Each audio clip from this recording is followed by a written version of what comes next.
Para los que no me conocen, soy el doctor Miguel Reyes, cardiólogo del Hospital Caballati. Trabajo también en la clínica angloamericana. Esta hora que viene vamos a hablar un poco de síndromes coronarios agudos. ¿Alguien de ustedes tiene alguna idea de qué cosa es eso? ¿Qué cosa es un síndrome coronario agudo?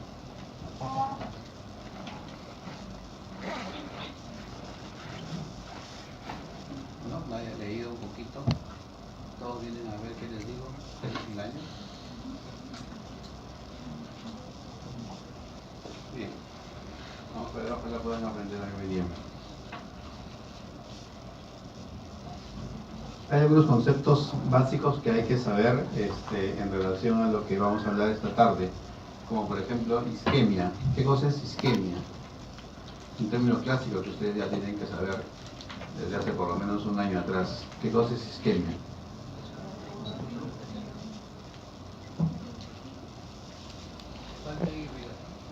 Falta de irrigación y por lo tanto aporte de oxígeno a los tejidos. Punto. Y si decimos isquemia miocárdica, se supone que el tejido en cuestión es el músculo cardíaco, es el miocardio, ¿no es cierto? Y no hay nada más que definir ahí. Y si pasamos de la palabra isquemia a la palabra infarto, infarto, tal cual la palabra se menciona, significa muerte celular. Si nosotros estamos hablando de infarto, significa muerte celular. Y por ende, nosotros podemos tener muerte celular en el cerebro, muerte celular en cualquier tejido, tipo riñón, pulmón, hígado, vaso, etc. Cualquier parte del cuerpo se puede infartar, necrosar y por lo tanto podemos perder esa estructura. Y nuevamente, si acuñamos la palabra infarto al miocardio, es porque esto ocurre a nivel del corazón. Oclusión del flujo sanguíneo, no llega sangre, por ende no llega oxígeno, se muere el cardiomiocito y en consecuencia tenemos un infarto al corazón. ¿De acuerdo? Muy bien. Tenemos ahí un esquema donde se muestran las arterias del corazón. Las arterias del corazón se llaman coronarias. ¿Ustedes saben por qué? Porque están coronando justamente el corazón. Nacen como las raíces de ese gran tronco del árbol, que viene a ser el tronco de la aorta ascendente, y sobre ello nacen esas raíces que van hacia la parte del corazón, pero por encima, superficialmente, y entonces están coronando al corazón. Las arterias coronarias son epicárdicas, están sobre el músculo cardíaco. Y, como ustedes ven hacia el lado izquierdo de la diapositiva, en esta zona de acá, ustedes están mirando el nacimiento de la arteria coronaria derecha. Ahí en uno, ustedes miran coronaria derecha proximal, luego tiene la arteria coronaria derecha media y en 3 la arteria coronaria derecha distal. Luego, hacia abajo, ustedes están mirando la arteria que viene aquí, hacia abajo, y que da estas arterias perpendiculares que se llama la arteria ventricular posterior, y de esta arteria sale la arteria importante que la está señalando acá, que es la arteria del nodo. Luego esta otra rama que viene aquí hacia abajo y que desciende por el surco interventricular posterior es la arteria descendente posterior. Hacia el lado izquierdo, ustedes están mirando la misma aorta ascendente, hacia arriba el callado de la aorta, y luego el nacimiento de la arteria coronaria izquierda. En 5 está mostrándose lo que se llama el left main artery, ¿no? Que es el tronco de la coronaria izquierda. En español nosotros decimos tronco de coronaria izquierda y en inglés es left main. Y luego viene el LAD de las iniciales LAD, en inglés es LAD, arteria descendente anterior o arteria interventricular anterior, que desciende por el surco interventricular anterior y va a dar 2 tipos de ramas. Las ramas diagonales, que aquí están señalándose en el primer ramo, son 2 o 3 diagonales, y luego las ramas pequeñas que van perforando el septum anterior, que se llaman las ramas septales anteriores. Hacia el otro lado tenemos la arteria circunfleja en 11, aquí la arteria circunfleja. Esta arteria circunfleja a su vez da otras ramas que van a irrigar la pared lateral del ventrículo izquierdo. que son las ramas que se llaman marginales. En algunos libros lo van a encontrar como marginales obtusas, y otra vez son 2 o 3 ramas marginales, dependiendo de la extensión que tenga esta arteria circunfleja. ¿Y por qué se llama circunfleja? Porque está transcurriendo por el surco auriculoventricular, circundando, haciendo una circunflexión a todo el corazón para irse desde el nacimiento a nivel de la coronaria, a nivel de la aorta, hacia la parte lateral y posterior del ventrículo izquierdo. ¿De acuerdo? Entonces, revisada rápidamente la anatomía del árbol coronario del corazón, tenemos que mirar luego qué sucede. Pero antes de seguir, importante para que su imaginación vaya teniendo una idea de lo que ocurre, ustedes, ¿cuánto piensan que mide de diámetro la aorta ascendente? O la raíz de aorta, aquí abajo, muy cerca de la válvula aórtica. Para los cardiólogos que hacemos ecocardiograma, la raíz de aorta normalmente mide hasta 36 milímetros, entre 20 hasta 36 milímetros. Estamos hablando de 2 centímetros a 3 centímetros y medio, más o menos así de grosor. Una tubería de media, de la cañería de la casa, es más o menos el promedio del grosor de la aorta. Pero ustedes se imaginan cuánto mide la coronaria en su nacimiento, el tronco de la coronaria izquierda, el left main artery. Más o menos está en 4 a 4 milímetros y medio, nada más. Y conforme nos vamos alejando del nacimiento de la aorta, y la arteria se va bifurcando o trifurcando o ramificando en general, el diámetro de las arterias va siendo cada vez menor. 3, 2, 1.5, 1 milímetro. ¿De acuerdo? Si se dan cuenta, 1 milímetro de diámetro, y se tapa la arteria y nos produce un infarto del corazón. Entonces, las arterias del corazón no son grandes tuberías, son pequeñas arteritas que están llevando un flujo sanguíneo mínimo que nos va a tener que mantener con vida durante toda nuestra existencia. Y aquí justamente nosotros señalábamos qué sucede durante el cateterismo. Acá nosotros tenemos la foto de un cateterismo de una arteria coronaria derecha, y en la flecha roja se está señalando una grave obstrucción. Ustedes miran el ancho de la coronaria derecha aquí, y luego aquí un hilito que permite el flujo sanguíneo, aquí una lesión oscura, y luego otra vez se recanaliza como estaba antes. Pues todo esto es una placa probablemente de obstrucción, que además se haya llenado de coágulos, y esta cosita negra que ustedes ven aquí, sea pues obviamente un coágulo que está circundado por el contraste y que está generando la obstrucción aguda de la coronaria, y en consecuencia un infarto agudo al miocardio por obstrucción de la coronaria derecha. Vamos a ir viendo en el camino qué infartos, de qué área del corazón, mejor dicho, produce la obstrucción de la coronaria derecha. Pero todo esto tiene base en una patología que todos ya conocemos e imaginamos: la aterosclerosis. ¿Y qué cosa es la aterosclerosis? Es la respuesta inflamatoria de la pared vascular a diferentes formas de lesión. ¿Qué diferentes formas de lesión conocen o imaginan ustedes? Hipertensión arterial, por ejemplo, está constantemente lesionando la pared endotelial. Colesterol elevado, ¿no es cierto? Aquellos que ya pasan de 20 años, es bueno que se hagan un perfil de colesterol, porque si su colesterol está alto, hay que hacer dieta, y si la dieta no es suficiente, hay que hacer control en 3 meses después de la dieta, y si no ha bajado el colesterol, hay que iniciar tratamiento. Luego, diabetes. La diabetes es una enfermedad en la cual yo digo es la enfermedad que te va como sembrando pequeñas minas en el campo, en este caso en el árbol arterial, y que en algún momento detonan, y al detonar te tapan la arteria, porque te producen un coágulo que puede generarte un evento coronario agudo.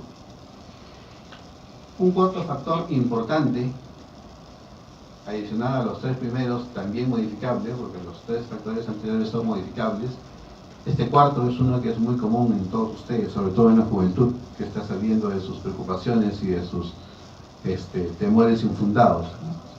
Entonces yo los encuentro fumando siempre en cada esquina, ¿no es cierto? Y fuman un cigarrito, dos cigarritos, no sé para qué. Yo siempre digo que el cigarro consume su plata y consume su vida. Así que el cigarro, ustedes lo pueden mirar, y si tienen a un amigo que fuma, díganle que no fume, que no tiene ningún sentido en la vida hacer eso. Aquel que fuma es estresado, es angustiado, es ansioso, está preocupado por algo, o simplemente lo fuma porque en la casa fuma todo el mundo. A veces es eso. El quinto factor de riesgo importante, que ya no es modificable, es la herencia familiar. Alguno de ustedes que tenga algún familiar, sobre todo directo, padre o madre, con infarto a edad temprana significa antes de los 40 en el hombre y antes de los 50 en la mujer, tiene que empezar a chequearse como el cardiólogo para ver si no está en riesgo de tener también un infarto. Y ojo, en la descendencia el infarto suele presentarse a edad más temprana. Así que a cuidarse. Muy bien, entonces con todos estos factores de riesgo y otros más que ustedes conocen, va a ir formándose depósitos de colesterol, plaquetas, glóbulos blancos, glóbulos rojos, fibrina, más plaquetas y así sucesivamente hasta que se va construyendo ese tubo, ese conducto que es la arteria coronaria.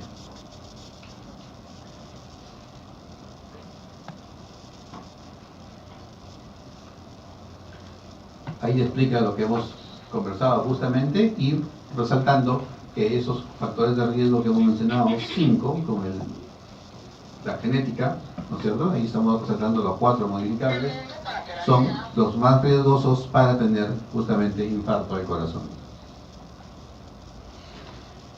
Y ahí además ustedes pueden leer los los factores de riesgo secundarios, ¿no? Hombre mayor de 40, 45, mujer mayor de 55, en que los estrógenos abandonan a las chicas y empieza la menopausia y donde los factores de riesgo se vuelven muy similares al hombre. El hecho de ser hombres nos pone en más riesgo, quizás por el estrés, la preocupación, el trabajo, aún en nuestra sociedad peruana, donde la igualdad de género está creciendo un montón. Todavía la enfermedad coronaria sigue siendo mayor en el hombre que en la mujer, aunque en el poco tiempo quizás ya sean iguales. Antecedentes familiares que acabamos de conversar, eventos cardiovasculares previos en la persona y otros problemas tipo hiperhomocisteinemia.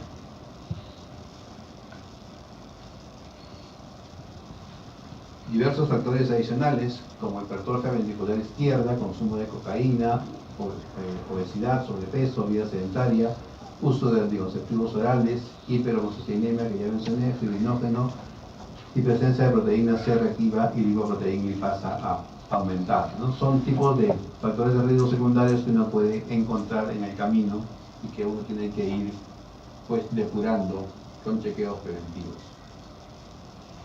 Esta es una imagen que muestra las capas de las paredes arteriales. Ustedes ven ahí bonitas en naranja las células endoteliales, los glóbulos blancos pasando a intervalos de luz, y luego cuando hay cierto tipo de inflamación endotelial empiezan pues estos glóbulos blancos a meterse dentro de la pared para empezar a formar lo que se llama la placa inicial de aterosclerosis. Aumenta la permeabilidad endotelial, migran los leucocitos, se adhieren estos leucocitos al endotelio y también van formándose entre sí más unión de leucocitos que van generando el crecimiento de la placa. En el camino, la placa, como ustedes ven, va obstruyendo la luz de la arteria. Cuando a mí me llega un paciente a la consulta, así gordito como yo, me dice: doctor, ¿estaré bien?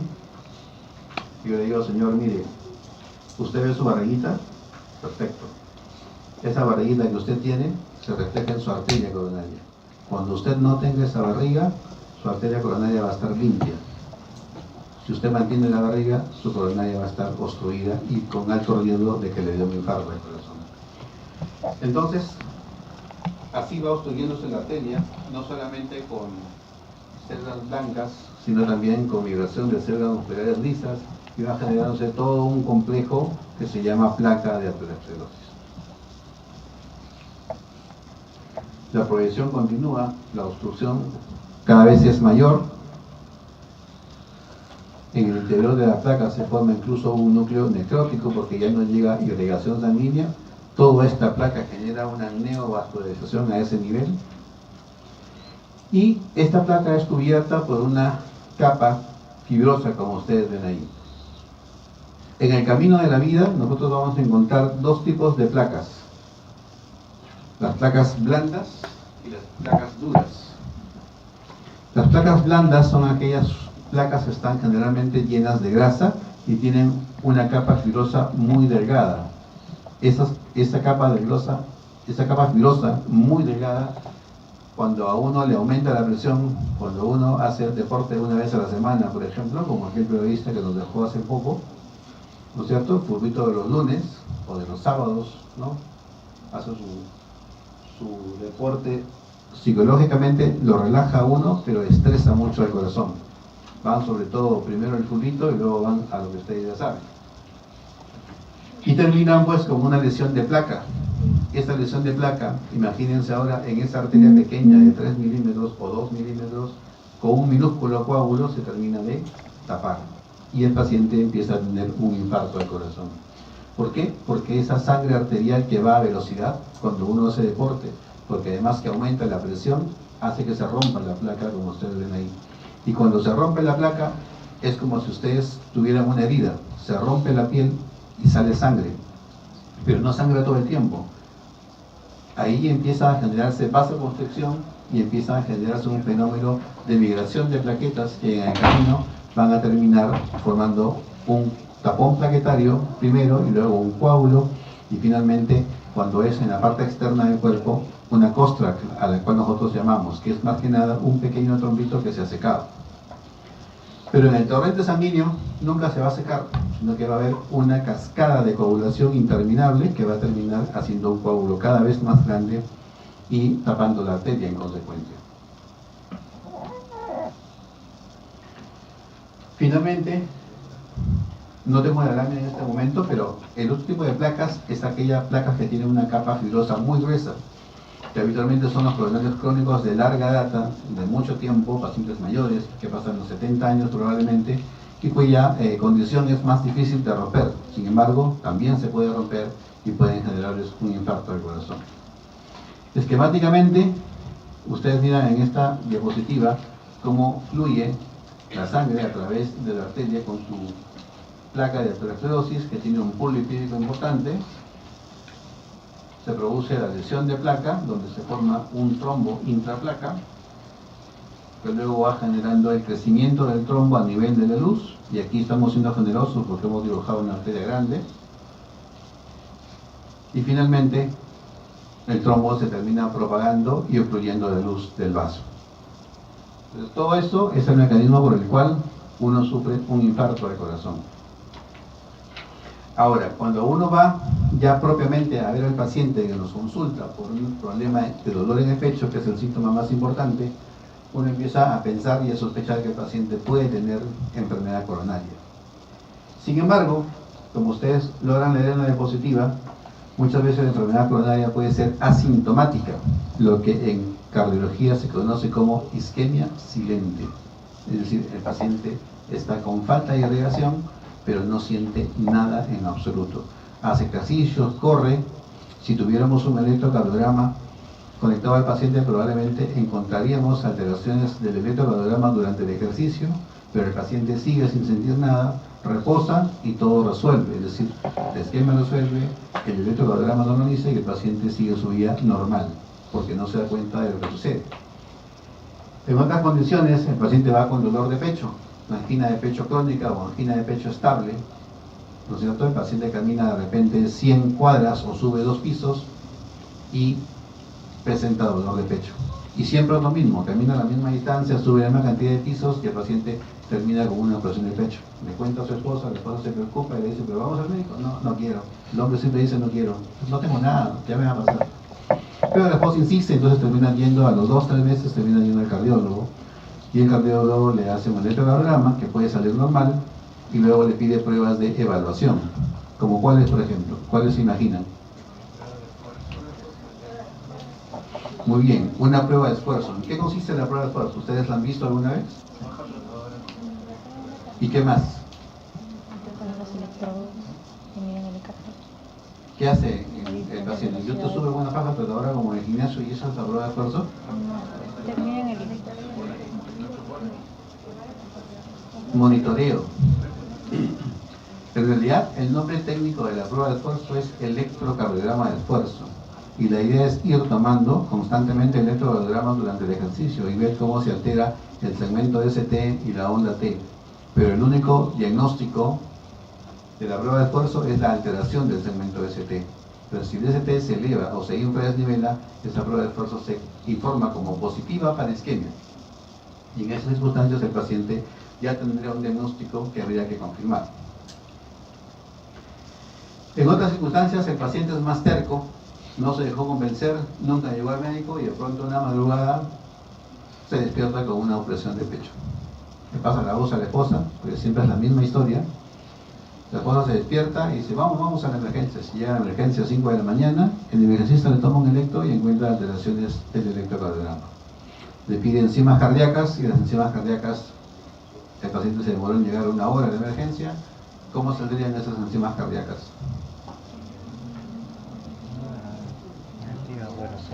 Normales. Las enzimas cardíacas dentro de las primeras 2 a 3 horas van a salir normales, es decir, van a salir positivas después de las 3 horas. Y dentro de lo que es síndromes coronarios agudos, que es el tema que nos trae hoy aquí esta tarde, justamente vamos a encontrar toda esta variedad de cuadros clínicos como son la angina inestable, el infarto no Q, el infarto con onda Q y la muerte súbita. Pero modernamente nosotros ya no hablamos de estos cuadros clínicos en realidad. Nosotros hablamos de síndrome coronario agudo con elevación del segmento ST o síndrome coronario agudo sin elevación del segmento ST. Y sobre eso definimos tratamiento.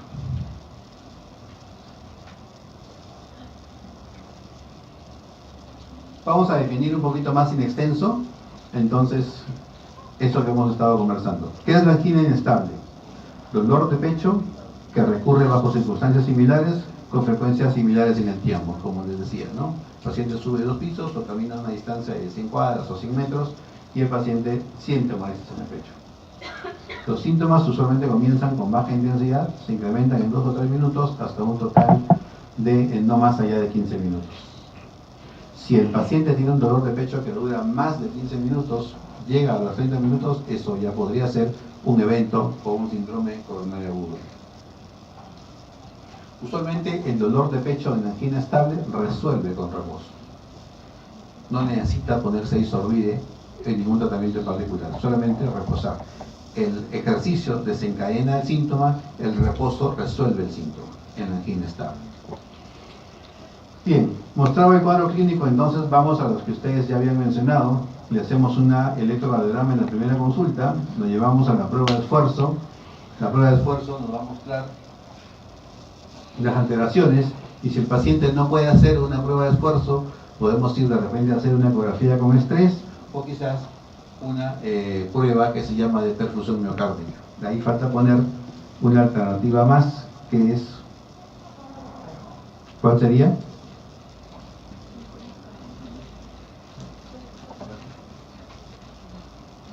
Una tomografía coronaria. Sin embargo, yo me quedo con estas dos, ecoestrés y test de perfusión miocárdica, si es que el paciente no puede hacer una prueba de esfuerzo, porque esas dos pruebas son funcionales. Es decir, yo tengo que hacer que el corazón se ejercite, se estrese, para poder desencadenar alteraciones en el electrocardiograma. La tomografía coronaria es un estudio anatómico. Simplemente el tomógrafo me va a mirar la coronaria y me va a decir si hay obstrucciones o no hay obstrucciones. Pero ojo, muchos de nosotros pueden tener obstrucciones y no necesariamente tener enfermedad coronaria y no necesariamente tener síntomas. Entonces hay que tener cuidado. Siempre una prueba anatómica debe combinarse además con una prueba funcional. Y si, bueno, algunas de las pruebas son positivas, ya sean estas 3 o la prueba de tomografía coronaria, igual tenemos que ir a hacer una coronariografía. Antes se llamaba cinecoronariografía, porque la forma como se veía era como un cine, prácticamente. Ahora ya no, la modernidad digital ha hecho que nos quedemos simplemente en una videocoronariografía. Entonces, eso es más o menos el algoritmo de cómo hacer el diagnóstico en angina estable, que creo que tenemos una clase aparte al respecto. Pero en relación a los síndromes coronarios agudos, como ya les decía, estos ocurren por ruptura o fisura de placa y formación de trombo en consecuencia. Generalmente, los pacientes que tienen síndrome coronario agudo, hacia la izquierda de la diapositiva, sin elevación del segmento ST, como estos que ven aquí, van a estar dentro de lo que son anginas inestables o infartos no Q.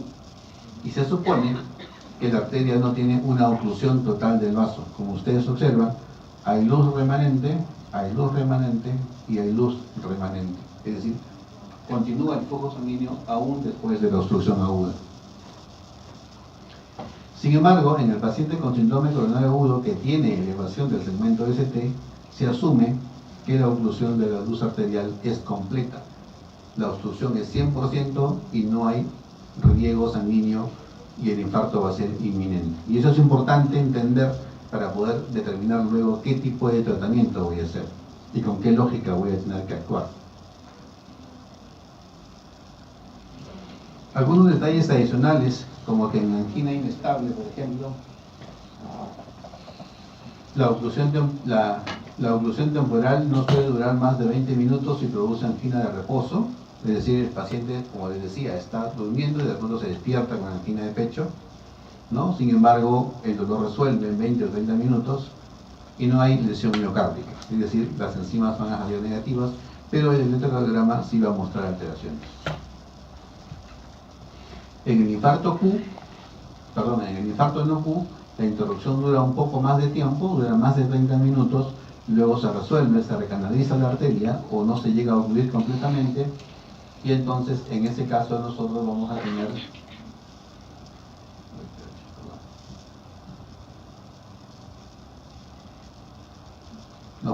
tener infarto, pero con miocardio que se puede todavía salvar y nos da tiempo para actuar. En el último, donde el infarto es producido por un trombo totalmente oclusivo y que va a tener elevación del segmento ST, aquí la isquemia es prácticamente seria, severa, y lo que nos interesa sobre todo es que la arteria se recanalice. Por cualquier método de tratamiento, la arteria debe abrirse en la idea de minimizar el daño miocárdico.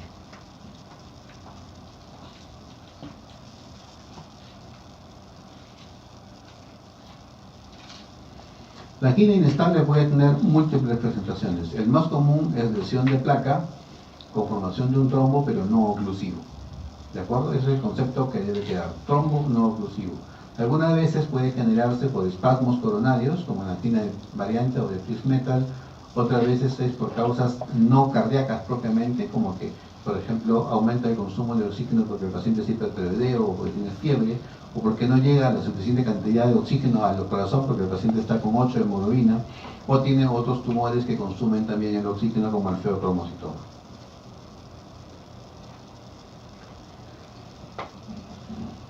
En el síndrome coronario agudo, entonces, tenemos que mirar un algoritmo para el diagnóstico. Paciente que llega con dolor de pecho, yo tengo que pedir electrocardiograma y tengo que pedir enzimas cardíacas. Si mi electrocardiograma es normal, me quedo tranquilo. Si mi electrocardiograma tiene supera el nivel del segmento ST, probablemente estoy frente a un infarto con onda Q. Y si mi electrocardiograma no muestra el desnivel del segmento ST, el nivel superior, posiblemente esté en lo que se llama infarto no Q. Ahora, si es que mis enzimas, que demoran más o menos 2 horas o 3 horas en llegar, salen negativas y hay cambios en el electro, entonces estoy frente a un cuadro de angina inestable, y si las enzimas salen positivas, ya estoy frente a un cuadro de infarto agudo del miocardio. Si después de todo yo tengo el electrocardiograma normal y tengo enzimas normales, entonces tengo que ir a buscar un test de provocación, como ya vimos antes, para ver qué cosa hay. Y si el test de provocación, ya sea prueba de esfuerzo, ecoestrés o perfusión miocárdica, salen positivos, entonces recién voy a hacer cateterismo. ¿Qué síntomas voy a encontrar en el síndrome coronario agudo en general? Dolor de pecho. El dolor de pecho es característico, definido por opresión de pecho, que muchas veces puede ser referido por el paciente como ardor, como una sensación de que algo se le hincha en el pecho o que le aprieta definitivamente, con un inicio que puede ser leve, gradual, y que luego se hace muy intenso hasta hacerse insoportable, y que obviamente sobrepasa los 30 minutos. localizado generalmente a nivel retroesternal, que puede irradiar al cuello y a la mandíbula y simular dolor de muela, ¿no? Y puede tener también irradiación a ambos hombros, predominantemente el izquierdo. Algunas veces se puede irradiar a la boca del estómago y simular una indigestión, y otras veces a la espalda como si fuera una contractura muscular. En algunos casos se presenta asociado con sensación de falta de aire, diaforesis, que ustedes miran al paciente, está pálido y sudando, y además si lo tocan va a estar frío, una diaforesis fría, y refiriendo náuseas y vómitos.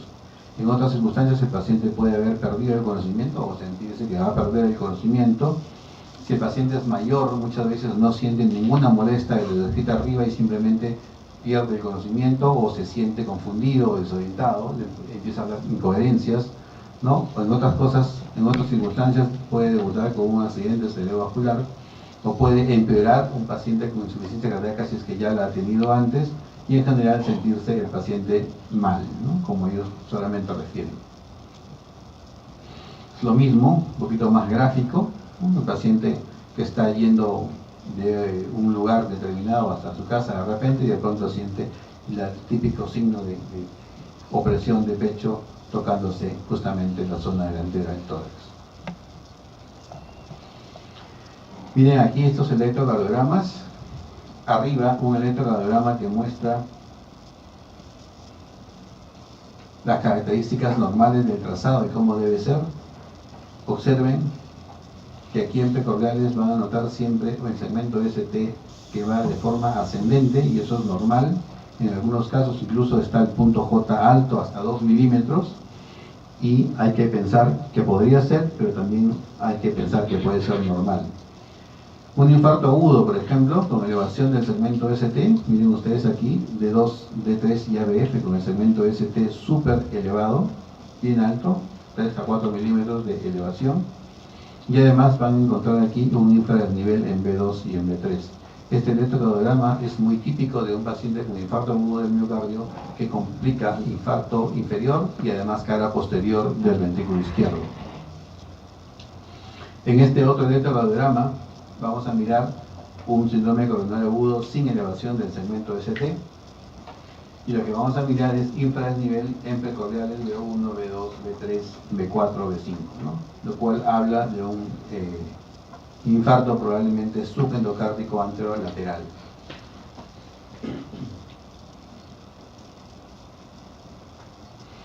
El paciente puede mostrarse ansioso, puede mostrarse agotado, nauseoso, como ya le dijimos, pálido, con sudoración, puede haber taquicardia, sobre todo si es que el paciente va a desarrollar insuficiencia cardíaca, empieza a elevar frecuencia cardíaca, o bradicardia si es que hay activación parasimpática. Los infartos interiores suelen asociarse con bradicardia justamente. En algunos casos, cuando hay infarto del ventrículo derecho o simplemente infarto del ventrículo izquierdo, pueden estar hipotensos.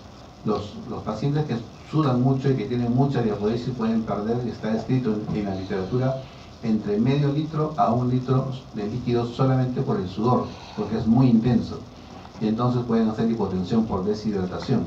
Pero el infarto que va clásicamente con hipotensión es el infarto del ventrículo derecho.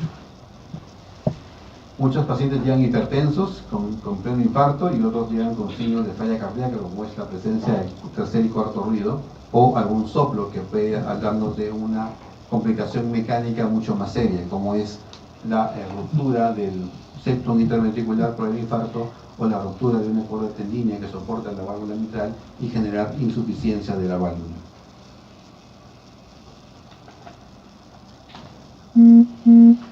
¿Qué estudios complementarios entonces nosotros solicitamos para un paciente como este? En el electrocardiograma inicial, que es el que inicia todo esto, debe realizarse idealmente cuando el paciente llega a urgencias entre los primeros 10 minutos, no debe demorar más tiempo.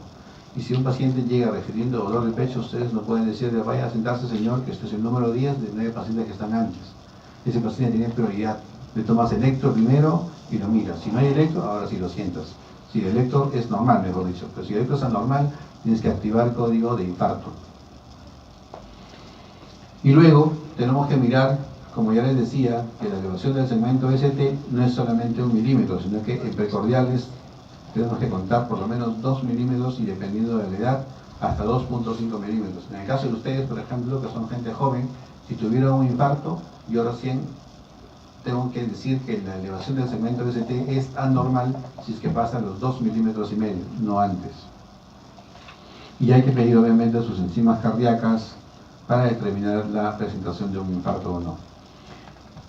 Adicionalmente, si estoy más seguro de que va a ser un infarto y que el paciente va a ir a un tratamiento en cuidado intensivo y requerir un caracterismo probablemente, yo tengo que pedir un perfil inicial basal como si fuera preoperatorio, es decir, hemograma, glucosa, urea, creatinina, pruebas hepáticas, pruebas de colesterol, para ver también todo el background del paciente.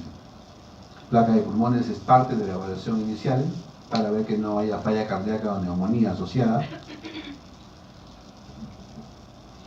Y hay que pensar siempre en que no todo dolor de pecho es infarto al corazón. Si bien es lo primero que tenemos que descartar, no todo dolor de pecho es infarto al corazón. Un cuadro ominoso, grave, para la vida de la persona es que el paciente se presente con una disección de aorta. El paciente con disección de aorta tiene que ir de inmediato a cirugía, idealmente dentro de las primeras 8 horas. Sin embargo, si nosotros hemos pensado solo en infarto y le hemos dado aspirina y le hemos dado otro antiagregante plaquetario y además le hemos puesto un anticoagulante, podemos hacer que ese aneurisma de aorta que se pudo haber roto sangre mucho más y perdamos al paciente. Entonces, ante la duda tenemos que estar bien claros de lo que pueda pasar. Ya ha sucedido muchas veces que hemos tenido que anteagregar pacientes y no han sido infartos, sino han sido aneurismas de aorta. Y el cirujano obviamente se molesta porque no puede operar hasta dentro de una semana, salvo que el paciente empiece a ponerse muy grave y complicarse demasiado. Además, dentro de los que produce elevación del segmento ST, vamos a encontrar que hay variantes normales, que hay repolarización precoz, que hay pericarditis aguda, que hay hipertrofia del ventrículo izquierdo y en general N cosas que pueden hacer que el paciente se presente con un electrocardiograma de base con elevación del segmento ST. No todo es síndrome coronario agudo, pero si no lo piensan, no lo diagnostican. Bien, tanto en el paciente con elevación del segmento ST y en el paciente sin elevación del segmento ST, uno va a saber que está con un paciente de mayor riesgo cuando se presentan estas circunstancias. El paciente llega inestable hemodinámicamente, es decir, empieza a gozar con hipotensión hasta llegar al shock y necesidad de usar vasopresores. El paciente puede desarrollar edema pulmonar agudo o puede continuar con dolor de pecho a pesar del tratamiento. Angina de reposo con cambios de electrocardiograma marcados o angina postinfarto. Es decir, el paciente tuvo un infarto, evolucionó el evento del infarto y al segundo o tercer día vuelve a desarrollar dolor de pecho. Aumento marcado de la troponina, lo cual implica que hay una gran zona del músculo cardíaco que se ha necrosado e infartado, y eso puede generar cicatrices serias que finalmente van a redundar en arritmias importantes.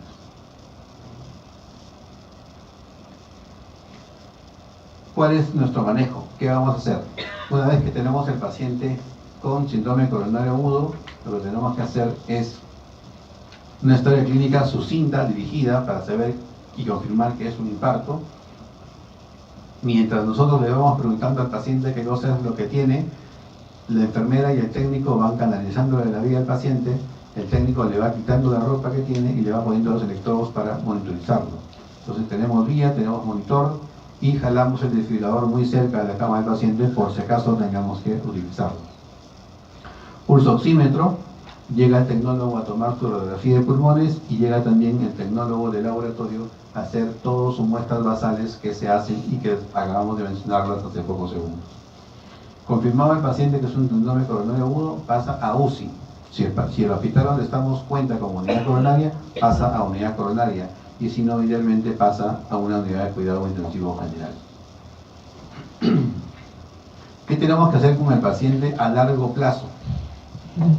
Bueno, ya habíamos dicho más o menos algo: bajar el colesterol, decirle que deje de fumar. El paciente coronario es un paciente muy terco, si lo digo así claramente, es muy terco. Se asusta en el momento porque siente un dolor intenso, al segundo día se olvidó que tuvo el dolor y ya está preguntando cuándo se puede ir a la casa, y al día que se va a la casa pregunta si ya puede fumar, si ya puede hacer su vida normal, ¿no? Y la pregunta que tienen que hacer ustedes siempre al paciente es: ¿qué cosa es la vida normal para esa persona? la vida que lo llevó al infarto, esa es su vida normal, ¿no es cierto? Entonces hay que aconsejarle que el paciente tiene que hacer cambios en el estilo de vida. Y para ello hay que corregir todos los factores de riesgo, el cigarro, el colesterol, tener el LDL bien bajo. Más que ponerlo debajo de 100, hay que tenerlo más cerca de 70, en realidad entre 50 y 70. Actividad física, 30 minutos. Las nuevas guías dicen por lo menos 5 días de la semana, ya no 3 o 4 veces por semana, sino las 5 días de la semana. ¿Y qué hago en esos 30 minutos? Camino, mirando la manchita de la alfombra. ¿Los mira ustedes? ¿Estoy caminando? Sí, ¿no? ¿Pero eso entrena el corazón? No. Cuando uno le dice al paciente que tiene que hacer ejercicios, no lo está mandando al gimnasio, no lo está mandando a correr, ni lo está mandando a hacer ningún deporte. Está mandando a caminar rápido, a una velocidad de 7 kilómetros por hora. Yo quiero caminar rápido. Ustedes caminan en el hospital, están caminando súper lento. ¿Se me cuenta que yo camino rápido? Y hasta me pierdo. Tanto que María Pía no me encontró el viernes. No, porque camino rápido. Entonces uno camina a una velocidad importante para poder hacer ejercicio en el corazón. Idealmente 7 kilómetros por hora, idealmente 1 hora, 5 de los 7 días de la semana. Y el resto del día me siento a escuchar clases como el doctor Reyes. No, hay que caminar, bajar, subir escaleras, bajar escaleras. Ustedes toman el ascensor, están jóvenes. Ustedes toman el ascensor, esperen el ascensor, bajan el ascensor. Cuando llega el residente, en promedio la residencia es 10 años mayor que la que ustedes tienen. Yo me subía desde el primer piso hasta el piso 11. Y ojo, en el Rebagliati hay un piso intermedio que no se cuenta. Entonces, cuando bajan la escalera, que hay 3 peldaños más, ¿ves? Hay un semipiso ahí. Entonces, en general son 11 pisos y medio, podríamos decir. Ya no hago honestamente eso, pero sí subo de vez en cuando un piso, 2 pisos, y usualmente todos los días me bajo a los 11 pisos para salir del hospital. Hay que tomar su antiagregante plaquetario preventivo. Yo tomo mi aspirina todos los días por si acaso. Gracias a Dios, cuchillo de palo, espero que no me pase. Si es que el paciente tiene infarto o es hipertenso, inhibidores SECA para prevenir insuficiencia cardíaca, beta bloqueadores para prevenir arritmias o complicaciones de este tipo, y también bajar un poco el trabajo miocárdico, y sobre todo control de presión arterial. Objetivo menos de 130,85. Yo diría objetivo alrededor de 120,80. Las nuevas guías de hipertensión arterial del año pasado hablan de presión normal hasta 130,80. Ya no es 140,90. ¿De acuerdo? Así que aquel que tiene 130,80 de ustedes ya está hipertenso. Hay que empezar a hacer tratamiento. Ojo que digo empezar a hacer tratamiento, no digo empezar a tomar pastillas, que no es lo mismo. Muy bien. Tratamiento de la enfermedad coronaria aguda. Puede ser médico, puede ser de intervención o puede ser quirúrgico. Habitualmente el paciente, una vez que lo tenemos en shock trauma, que le estábamos poniendo la guía, tomándole la placa, tomándole el electro, tomándole su análisis de sangre, al mismo tiempo le estamos poniendo oxígeno, le estamos cargando con una aspirina, le estamos poniendo una nitroglicerina azul igual, en nuestro medio Isorbi es un igual, y le estamos poniendo algo para el dolor, digamos morfina, petidina, lo que tenga a la mano en ese caso, o lo que el paciente requiera. Y empezamos a mirar más allá de los antiagregantes plaquetarios, ¿qué otros tipos de tratamiento existen? Hay un tercer antiagregante plaquetario, un tercer grupo de antiagregantes plaquetarios, que son los inhibidores de glicoproteínas 2B3A, que ya no se usan mucho en la actualidad, pero que todavía hay que conocerlos porque en algún momento se usaron bastante, eran la piedra angular del tratamiento, y ahora se usan solo en contados casos especiales. Anticoagulantes, desde la clásica heparina convencional, que se pone un vial, se pone en un suero y se pone para 24 horas, que ya no se usa mucho ahora, hasta las clásicas heparinas de bajo peso molecular, que se usan bastante en la actualidad, o las heparinas de ultra bajo peso molecular, cuya única subsistente es el Fundaparinux, que se usa sobre todo para síndromes coronarios agudos sin elevación del segmento de ST. En algunos casos, durante el cateterismo se usa este otro, que es la vivalipudina, que son inhibidores directos de trombina, pero más que nada durante el cateterismo de un paciente que va a ser sometido a intervención. Bien, ¿y qué hago? Si el paciente llega con un síndrome coronario agudo ST elevado, yo tengo dos tipos de tratamiento que hacer en ese momento. Cuando yo tengo un paciente con síndrome coronario agudo, yo tengo que acordarme que mi arteria está tapada 100% y que mi corazón se está dañando, se está necrosando, se está muriendo, y cuanto más grande el tamaño del daño, más falla cardíaca consecuente voy a tener en ese paciente. Por lo tanto, es mi responsabilidad abrir la arteria lo más rápido posible. Tengo dos formas de abrir la arteria. Y esto va a depender, no sé si tengo la diapositiva acá, pero si no se las prometo poner como inicio de la siguiente clase que tengamos, clase de cierre, de despedida el 11 de mayo.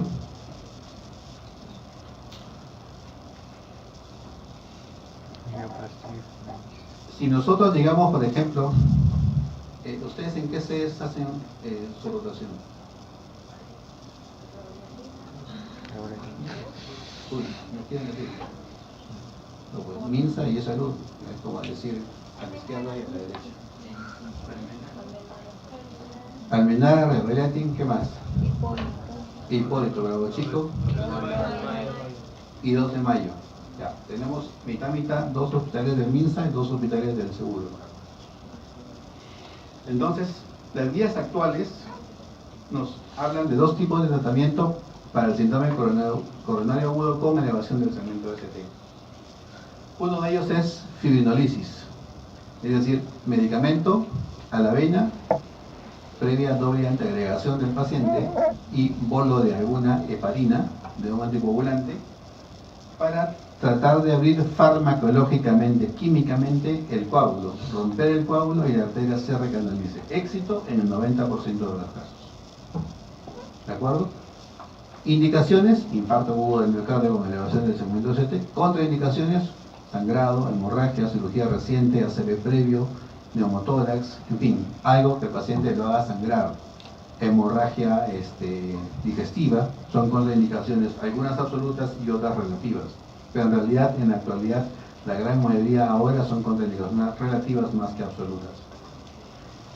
Y entonces, vamos a ver luego qué fármacos se usan para la fibrinolisis. El otro tipo de tratamiento es en la apertura mecánica de la arteria. ¿Y cómo se hace la apertura mecánica de la arteria? Igualmente el paciente va con doble antiagregación, llámese aspirina y otro fármaco que podemos mencionar su nombre como clopidogrel. Ahora les voy a decir realmente cuáles son las dosis y todo ello. Una dosis de anticoagulante que el hemodinamista siempre pide para poder meter sus catéteres y no se formen coágulos y no se trombosen, mejor dicho.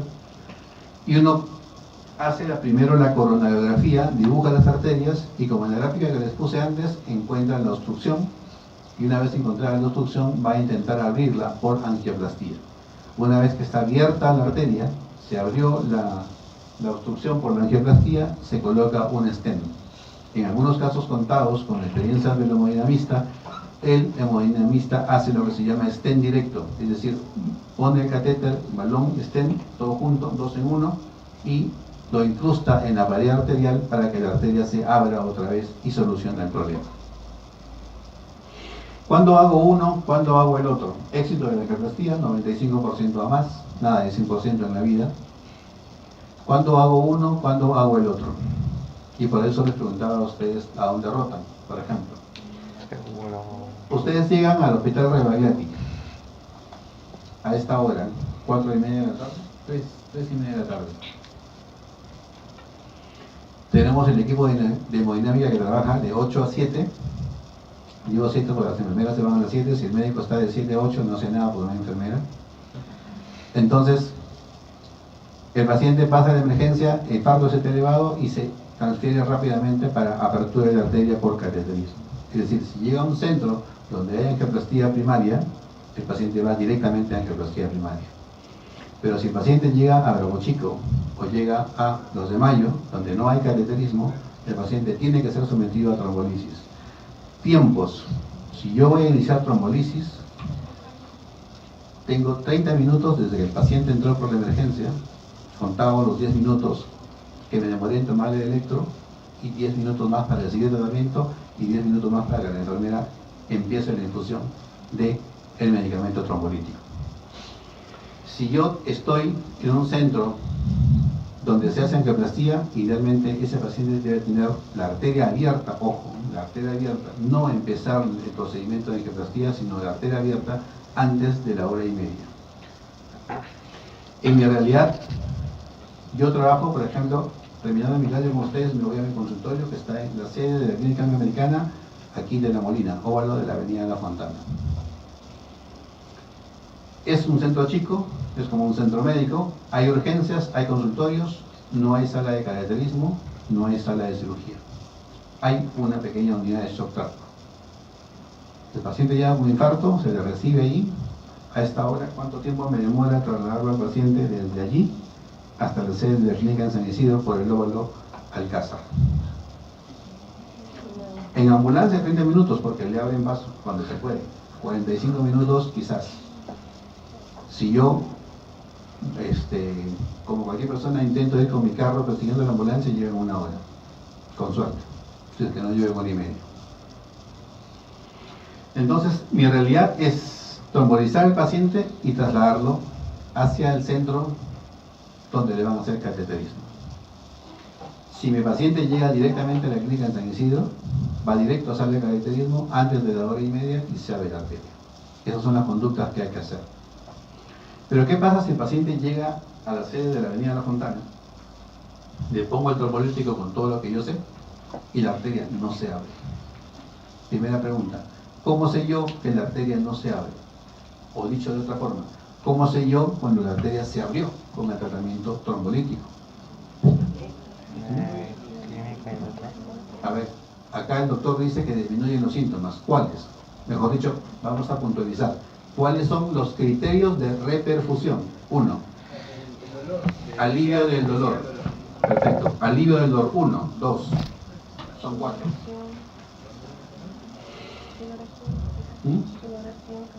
No. Vamos 1.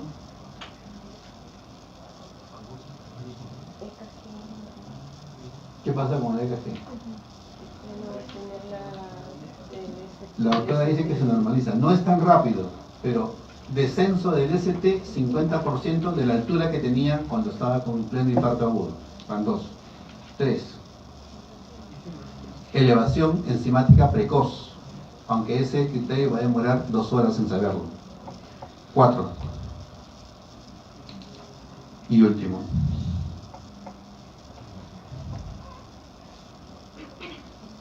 Cuando la arteria se abre y fluye la sangre, arrastra todos los detritos, iba a decir cochinada, todos los detritos que deja la necrosis celular. Entre ellos muchos radicales libres que son arritmogénicos. Y entonces el cuarto criterio es arritmias de reperfusión. ¿De acuerdo? Si uno mira en el monitor que el paciente tiene mucha arritmia, el paciente alivia el dolor y le baja el ST, entonces la arteria abrió.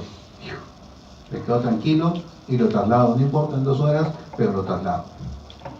Pero si el paciente no abrió, sigue con dolor, se retorce de dolor, aumentó el dolor, le puse morfina, no calma el dolor, el tremendo CT se elevó más y las enzimas me llegaron más altas, entonces no hice nada. Mi músculo se sigue destruyendo y yo tengo que trasladarlo inmediatamente a ese paciente para que sea sometido al cateterismo y a apertura de arteria cuando es posible. Lamentablemente a veces no se puede abrir la arteria. Yo conozco 2 pacientes muy cercanos a mí que lamentablemente tuvieron un infarto y sometidos a cateterismo no se les pudo abrir la arteria. Terminaron infartándose completamente. Y jóvenes. Entonces, esa es la conducta. Ahora, veamos detalles. ¿Qué detalles hay de los medicamentos, de fármacos? La fibrinolisis, ya habíamos dicho, más o menos, se inicia idealmente antes de los 30 minutos. Y es muy ventajosa si es que se inicia hasta antes de las 2 horas. Antes de 2 horas te inicia el cuadro clínico. El paciente de repente puede haber empezado dolor, por ejemplo, a las 2 de la tarde, llega a la clínica a las 3:30 y yo tengo que empezar el tratamiento, el doctor ahí me ha dicho antes de la media hora, o sea, a las 4. Y estamos justo dentro de las 2 horas. Un tratamiento trombolítico va a ser mucho más beneficioso si se inicia en general antes de las 2 horas, pero de inicio de todo el cuadro clínico. Pero si el paciente llega tardío, por ejemplo, hay pacientes que empiezan dolor 5 de la mañana y dicen, no, chavita, espera, ya me va a pasar. A las 8 me llevas. Espera que amanezca, el infarto se hizo más grande y cuando llega todo está consumado.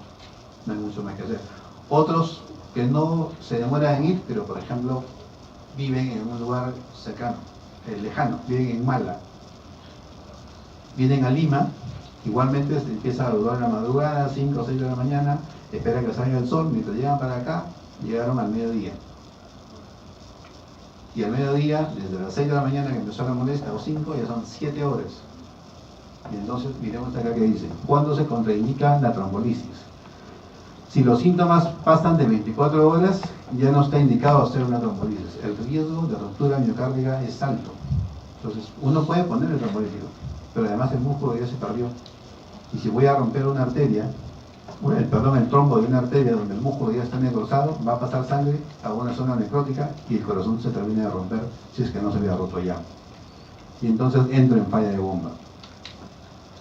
¿Qué fármaco usamos para la criminolisis? Alteplasa. Ahí el nombre comercial que le han puesto dice Activase, pero en el Perú en realidad se conoce como Activice.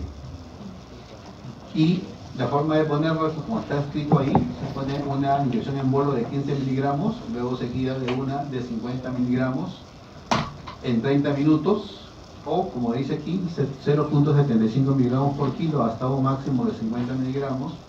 Cada vial de Activice, de Alteplase, trae 50 miligramos. Si yo le pongo 15 miligramos de un vial, le pongo el otro que tiene los 50 completos y los 35 que me quedan los pongo en infusión para 1 hora. Es decir, esta trombolisis me va a demorar 1 hora y voy a tener que esperar todo ese tiempo junto al paciente para ver que aparezcan los criterios de repercusión. Adicionalmente, este Activice se puede usar en embolia pulmonar y en estrés isquémico cuando el paciente llega también rápidamente a la emergencia. En alguna época tuvimos Tenecteplasa, Metalice, pero no lo tenemos más. Y este fármaco era maravilloso porque solamente nos demoramos en poner toda la dosis 10 segundos y nos quedaba esperar después de los 10 segundos los criterios de la repercusión. Lamentablemente solamente se usaba para el infarto agudo del miocardio, no estaba indicado para ACV ni para tromboembolia pulmonar, y por ende con el crecimiento de la angioplastía se dejó de usar y en el mercado es costo-beneficio, no se vende, pierdo, y entonces lo sacaron del mercado. Nos quedamos con Activice, que sí se usa para las 3 cosas, pero tiene la desventaja que para el corazón pues demora demasiado tiempo en vigilancia. Vamos a pasar todo eso. El paciente debe recibir además, como ustedes ya saben, aspirina, dosis de carga, idealmente 300 miligramos de aspirina, y también puede recibir beta bloqueadores si es que está taquicárdico, o inhibidores de ECA, sobre todo si es que el paciente tiene un infarto con elevación del segmento ST. Los inhibidores de ECA están indicados por un lapso de 6 meses, porque es el tiempo que demora en cicatrizar el miocardio para evitar la mala remodelación.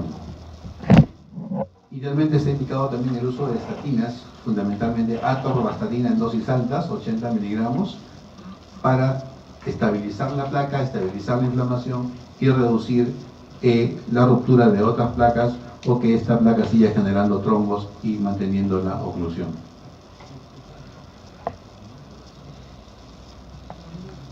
Ya esto más o menos lo hemos mencionado. El paciente recibe analgésicos, oxígeno, nitroglicerina, aspirina, beta-bloqueadores, heparina según sea el caso, inhibidores de glicoproteínas 2B3A, trombolíticos o angioplastía primaria, y si es el caso, cirugía de revascularización coronaria de emergencia.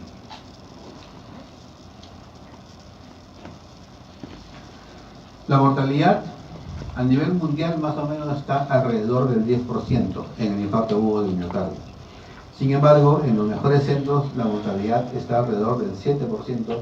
En Estados Unidos la mortalidad está alrededor del 4 a 4.5%, y los amigos no saben qué hacer para reducirla a 0, pero lamentablemente no la pueden reducir más allá de ello. Y eso que estamos hablando de la mortalidad de la gente que llega al centro médico, o al hospital o clínica, pero no sabemos cuántos se murieron en la calle sin llegar.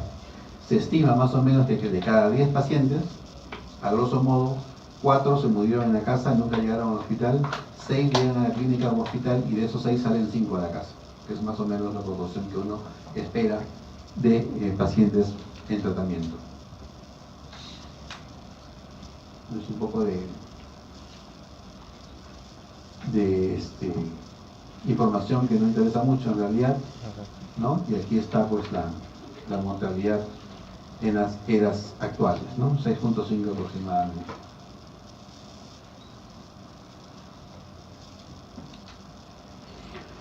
Bien, lo que yo les quería mencionar es un poco eso entonces. ¿Qué cosa es el síndrome coronario agudo? ¿Cómo tienen que ustedes afrontarlo y enfrentarlo? ¿Y qué cosa es la decisión que tenemos que tomar lo más rápido posible? Síndrome coronario agudo, en resumen, es con elevación del segmento ST y sin elevación del segmento ST. Cuando tenemos elevación del segmento ST, nuestro entendimiento rápido es que tenemos que abrir la arteria inmediatamente. Idealmente, apenas tenemos al paciente aquí con nosotros.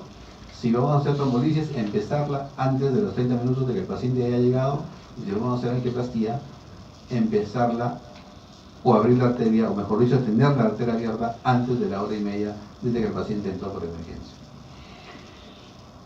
En la realidad nuestra, es muy lamentable, pero lo digo, el hecho de que el paciente llegue a La Molina, por ejemplo, y lo traslade a San Isidro, si supongamos que por graves motivos no lo he podido normalizar porque el paciente de repente ha tenido una hemorragia grave hace un mes, y llevarlo hasta San Isidro, el solo hecho de trasladarlo ya perdí tiempo, porque nunca se cumplen las metas de la hora y media ni de las 2 horas. Siempre estoy empezando el cateterismo a las 3 horas o más y la arteria abriéndose todavía después. Eso es nuestra realidad. Igual sucede en el hospital. Lamentablemente es así. No hay forma de que nosotros podamos empezarlo lo más rápido posible, salvo que mantengamos todo hecho y justo para empezar algo, pero llega el infarto y entonces pasa directo, como decimos siempre en el hablar popular, pasa como un tubo y el paciente es sometido a la angioplastía primaria. Este es un ejemplo de una arteria ocluida muy parecida a la diapositiva inicial, donde está pendiente de un hilo, es una oclusión del 99.9%. El hemodinamista pasa una guía muy fina por aquí y la establece hasta el fondo de la arteria para luego colocar un catéter sobre esa guía con un balón que me va a abrir esta arteria y obviamente resolver el problema del infarto. Ahí está pasando el balón, ahí está inflándose el balón para ver la dilatación de la arteria y luego una inyección de contraste muestra que la arteria está recanalizada completamente. Es lo que se hace en angioplastía, es lo que se hace en hemodinámica y es lo que se hace siempre en el infarto agudo con elevación del segmento ST. En Estados Unidos, nosotros aquí dependemos mucho de si somos MINSA o si somos el seguro social, porque si el paciente no es asegurado no puede ir al seguro y si el paciente tiene seguro va al MINSA y lo van a botar del MINSA. Así de sencillo pasa eso. En Estados Unidos, ¿qué sucede? En Estados Unidos capacitan personal, capacitan paramédicos que van en ambulancia. Cuando el paciente llama, lo que hace es tomar el electro, mandan con el celular el electro al centro médico de referencia donde va a ser atendido, confirman que es un infarto y si el tiempo de transporte es largo, empiezan trombolisis. Si el tiempo de transporte es inmediato, lo trasladan inmediatamente para ser sometido a angioplastía. Y ojo, no lo llevan al hospital más cercano. Aquí, ¿qué hospital tenemos más cercano, por ejemplo? ¿Alguno por aquí en la zona? María Auxiliadora. A ver, yo tengo un infarto, María Auxiliadora está cerca. Lo llevo ahí porque ahí le van a salvar la vida. Es un hospital grande. Mentira. Porque como ya les dije, no hacen angioplastía y de repente no tienen ni trombolítico. Los hospitales de MINSA no tienen trombolítico, hay que ir a comprar el trombolítico. Entonces, ¿qué se hace? Se coordina con el centro que tenga la angioplastía lista. Y yo le digo, por ejemplo, de aquí me voy a Rebailati. Tiene angioplastía lista, entonces lo traslado, me voy a demorar 10 minutos más y llegar a 20, pero ese paciente va a ser sometido al tratamiento que se necesita. Eso hacen en Estados Unidos. Acá no, acá lo llevan al hospital, pero no se han dado cuenta si en ese hospital hacen ese tipo de tratamiento o no. Pues igual uno debe pensar para el cerebro, cuando uno tiene infarto cerebral, también se ocluye una arteria. Y hay que abrir también esa arteria, por eso también usamos Akimbice. Idealmente la arteria cerebral debe abrirse antes de las 3 horas. Porque si no se abre antes de las 3 horas, las secuelas son irrecuperables. Y ahí sí no hay forma de que el paciente que se quede disártrico se recupere. El paciente con infarto de corazón va a tener falla cardíaca, pero no se va a notar a simple vista. La disartria sí se va a notar a simple vista. Entonces, el pensamiento nuestro debe caminar hacia eso, hacia pensar que si tengo un infarto y debemos saber cuál es el mejor centro que me puede atender a mí, a este paciente, de la mejor forma. No simplemente llevarlo y dejarlo porque ya está en el hospital y ahí le podrán hacer daño. Porque si no le hacen nada, hemos perdido tiempo. El análisis del hospital es eso, que el paramédico y ni siquiera el médico haga diagnóstico de infarto in situ y tenga capacidad de empezar trombolisis. Y si no hay eso, llevarlo al centro más rápido para hacer la angioplastia en la medida de lo posible. ¿Ok? ¿Preguntas?